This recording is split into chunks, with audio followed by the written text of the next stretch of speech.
Bodoland indigenous games association एबा बिगानि बानजायनायाव आयुं सानायख' ब्रह्मनि 12थि रुंसारि सानखौ दिनै फुंबिलि समाव क'क्राझारनि सथ' आदाबारियाव थानाय रुंसारि सानायख' ब्रह्मनि मांखरसालियाव फालियो। हाबाफारि बायदियै फुंबिलियाव बड'लेण्ड इन्डिजिनियास गेम्स एसोसिएशननि फिरफिलाखौ लेङाइ आफादगिरि सन्तराम बसुमतारिया बिरहोयो आरो रुंसारि आयुं सानायख' ब्रह्मनि मांखरसालि आरो सावगारियाव बिबार बावजेनो आयुं सानायख' ब्रह्मनि अनजालि बिसि रनिबाला ब्रह्मआ। बे हाबाफारियावनो बाहागो लायो क'क्राझार जिल्लानि मोनसे समनि DIPROनि त्रिदेब नन्दन आरो बड'लेण्ड इन्डिजिनियास गेम्स एसोसिएशननि गुबुन गुबुन बिबाननि बिबानगिरिफोरा। क'क्राझारनि थागिबि इन्डिजिनियास गेम्सनि बिफा आयुं सानायख' ब्रह्मआ इं 2012 मायथाइनि 31 अक्ट'बराव चीन हादोराव हरखाबै रुंसारि जादोंमोन। बिथांनि दिनै 12थि रुंसारि सान फालिनाय हाबाफारियाव बाहागो लानानै बड'लेण्ड इन्डिजिनियास गेम्स एसोसिएशननि बिबानगिरिफोरा खौरांगिरिनि सिगाङाव ओरैबायदि फोरमायो। दिनै जोंनि बड'लेण्ड इन्डिजिनियास गेम्स एसोसिएशन बेनि गायसनगिरि फाउन्डार आयुं माने ग्रान्ड मास्टार सानायख' ब्रह्मनि दिनै 12थि बेवहाय जोङो रुंसारि सानखौ जोङो बेवहाय फालिनाय जादों बिगाया। बिथाङा दिनैनि सानावहायनो 2012 मायथाइयावहाय चीन हादरनि बैजिं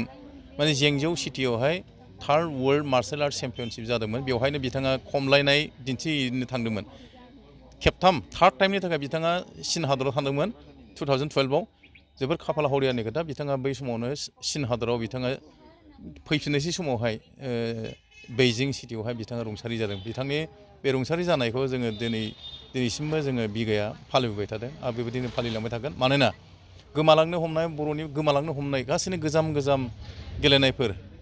जायखौनाखि जों थावनियारि गेलेमु होननानै बुंदों आरोखि ट्रेडिशनेल स्पर्ट्स, बेखौ जोङो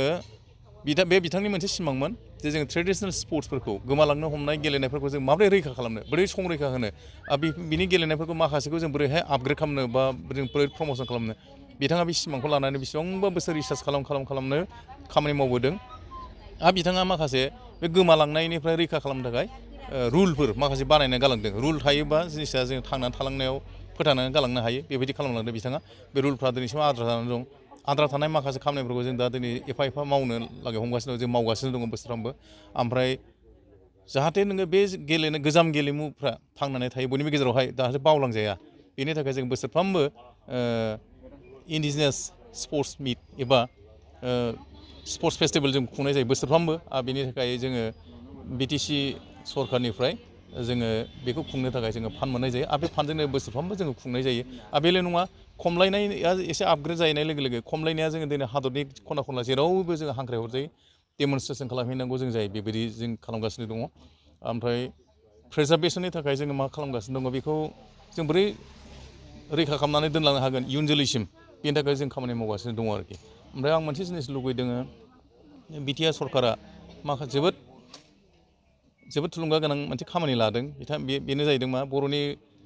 ट्रेडिशनेल फुड एबा जानाय लोंनाय, अनला ओंख्रि नारजि ओंख्रिनिफ्राय जागायनानै गाननाय जोमनायनिफ्राय जागायनानै जिअ टेगनि थाखाय खामानि मावगासिनो दङ। आं लुबैदों जानाय लोंनाय आरो गाननाय जोमनायजों लोगोसे ट्रेडिशनेल स्पर्ट्सखौबो माखासे बे जिअ टेगआव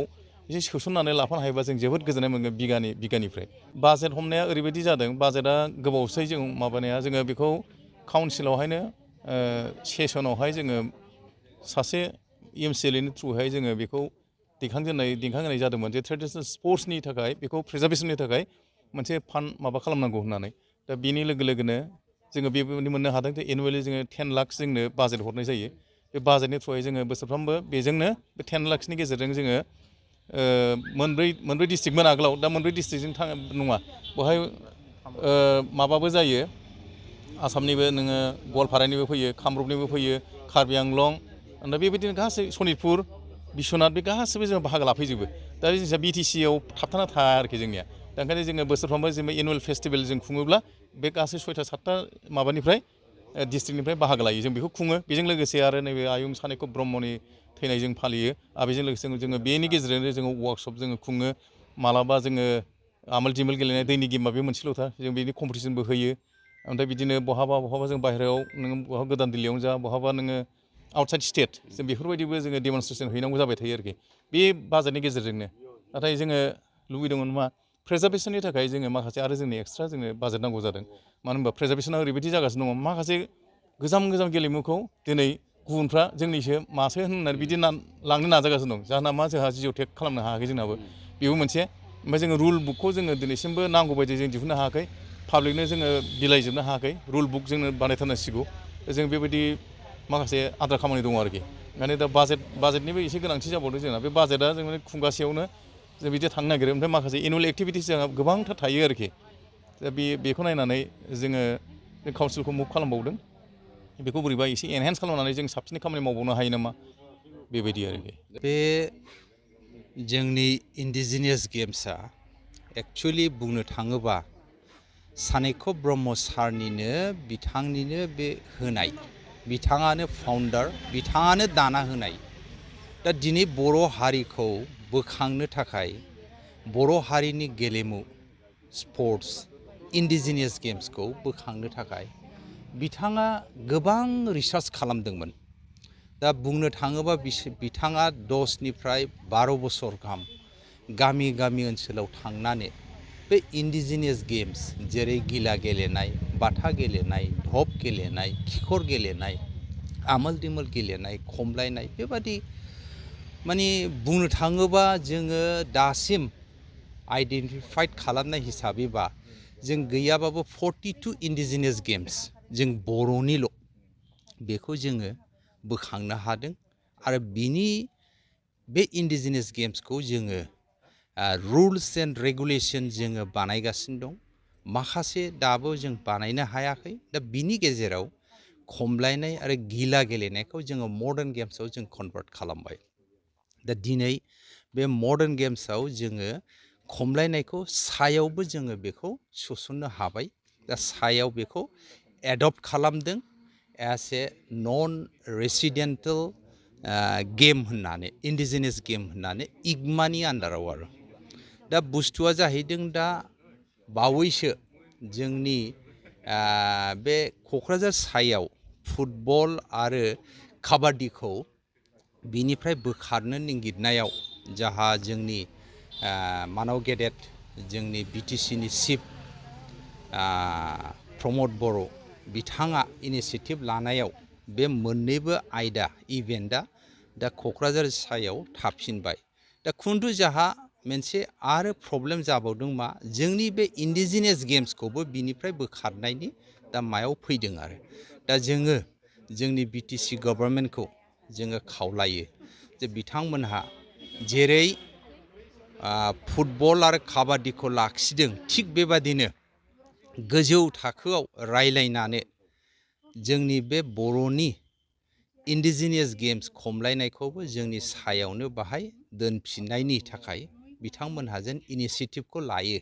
जोङो जोंनि बिगानिफ्राय बर' रायजोनिफ्राय जों खावलायहरदों आरो दा रिसार्च सेन्टारा ओरैबादि जाहैदों थारमानि जाहा जिहेतु हाखौ मोनखाबायमोन नाथाय माखासे प्रब्लेम्सआव जोङो बे हाखौ मोननो हायासै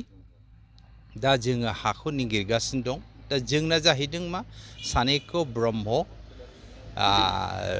इन्डिजिनियास गेम्सनि रिसार्च सेन्टार जेराव जोङो बाहायनो अफिस खालामनो हानाय बाहायनो रिसार्च खालामनो हानाय गुबुन गुबुन जायगानिफ्राय स्टेटनिफ्राय बा इन्टारनेसनेलनिफ्राय फैनाय जाय बर'नि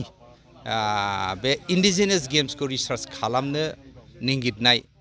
बिथांमोनहा जोंनि बे रिसार्च सेन्टाराव फैनानै बेखौ रिसार्चखौ खालामनो हायो दा बिनि थाखाय जोङो इनिसियेटिभखौ लादों आरो आसा खालामो जोंनि गभर्नमेन्टआ बिटिसि गभर्नमेन्टआ बेखौ जाफुंहोगोन होननानै जोङो मिजिंथिदों लोगोसे जाहा नैबे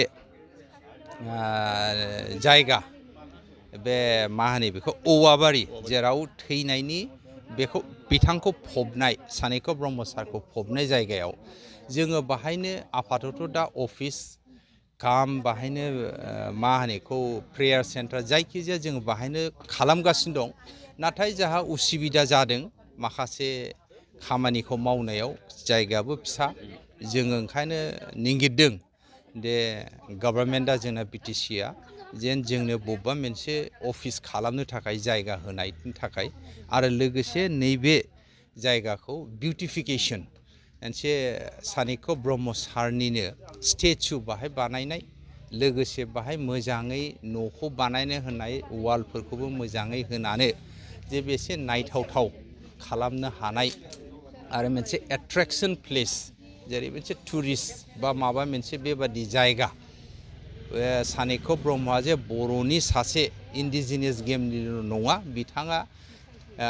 गुबुन गुबुन आरो मा होनो बेखौ बिभाग बा गुबुन गुबुन माफ्राव बिथाङा इनभल्भ दङमोन साहित्य सभा हक ओरैजाय सिनेमा हक बा माबा माबि गासिबो बिथाङा इनभल्भमेन्ट दङमोन दा बिथांनि कन्ट्रिबिउसनाव जोङो बयबो ज' खौसे जानानै बड'लेण्ड बिटिसि सरकारखौ जोङो खावलायहरो बिथांमोनहा जे नैबे जोंनि फान्ड जि जों मोनदों बे फान्डखौबो जेन एसे इनक्रिज खालामहरो मानो होनबा 10 lakhsआव जोङो डिस्ट्रिक्ट लेभेल खुंनांगौ जायो आरो मा होनो बेखौ स्टेट लेभेल खुंनांगौ जायो नेशनेल लेभेल खुंनांगौ जायो आरो जोङो सेमिनार खुंनांगौ जायो बिभिन्न स्टेटनिफ्राय फैनानै बाहाय